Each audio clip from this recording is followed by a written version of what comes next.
અમદાવાદમાં પ્રાણીઓની પજવણીના 2 કિસ્સા સામે આવ્યા છે। વાઘના પાંજરામાં એક યુવક ઘૂસ્યો, અન્ય યુવકે કપિરાજની પજવણી કરી। વાઘના પાંજરામાં ઘૂસનાર યુવક સામે ફરિયાદ થઈ છે। કપિરાજની પજવણી કરનાર યુવકને કાન પકડાવવામાં આવ્યા છે।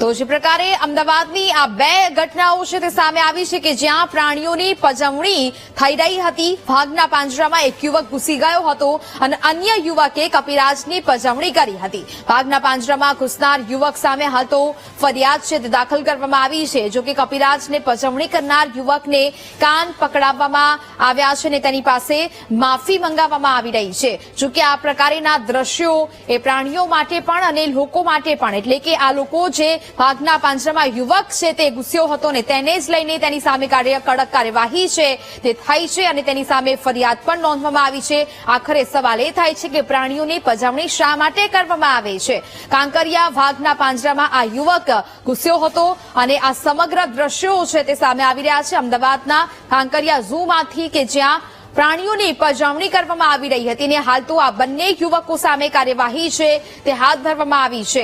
આ બંને વિડીયો છે અમદાવાદના ઝૂના છે કે જ્યાં વાઘના પાંજરામાં એક યુવક છે તે ઘૂસ્યો હતો અને તેનો પગ પણ લપસી જતા રહી ગયો હતો। જો કે ત્યાંના સિક્યુરિટી ગાર્ડે આવીને આ યુવકને બહાર કાઢ્યો હતો અને ત્યારબાદ તેની સામે ફરિયાદ છે તે દાખલ કરવામાં આવી છે અને સમગ્ર મામલે હવે પોલીસ શું કાર્યવાહી કરે છે તે જોવું રહ્યું। બીજી બાજુ કે બીજો પણ એક વિડીયો સામે આવ્યો અમદાવાદના ઝૂનો આ સમગ્ર વિડીયો છે। સંવાદદાતા દીપક ફોનલાઈન પર જોડાયા છે।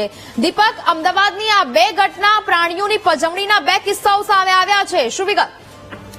જે પ્રકારે અત્યાર સુધી વાઇલ્ડ સેન્ચ્યુરી હોય ત્યાં જ પ્રાણીઓની પજવણી જોવા મળતી હતી, પરંતુ શહેરની અંદર જે ઝૂ આવેલા છે તેમાં પણ હવે લોકો પ્રાણીઓને પજવણી કરી રહ્યા છે। 2 ઘટના સામે આવી કે જેમાં એક યુવક હતો કે જે સૂત્રો તરફથી જે માહિતી મળી રહી છે કે તેની પ્રેમિકાને પ્રપોઝ કરવા માટે થઈને તે પાંજરામાં એટલે કે વાઘની સામે પડ્યો અને તે બહાદુરી બતાવી અને તે પાંજરામાં જે છે તે ઘૂસી ચૂક્યો હતો। સમગ્ર મામલે પોલીસ ફરિયાદ કરવામાં આવી અને બીજી ઘટના એ બની હતી કે એક યુવક ત્યાં પહોંચ્યો જ્યારે વાનરો ત્યાં હોય છે તે વાનરને પજવણી કરતો હતો, હાથમાં ખાવા આપી અને તેમને બોલાવે અને ત્યારબાદ તેને મારતો હતો।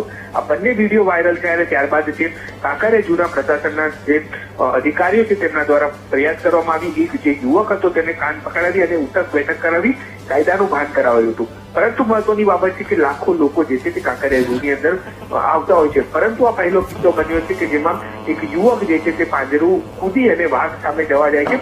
મહત્વની બાબત એ છે કે ત્યાં સિક્યુરિટી હાજર હોવાને કારણે તેને બહાર કાઢી લેવાયો, પરંતુ પ્રાણીની પજવણી કરતા જો તે જીવ જે છે તે યુવકનો પણ જોખવામાં આવવાનો હતો। હાલ તો સમગ્ર મામલે અને પોલીસ ફરિયાદ કરવામાં આવી છે અને યુવક સામે કાર્યવાહી પણ કરવામાં આવી છે। બિલકુલ દીપક, જાણકારી બદલ આભાર।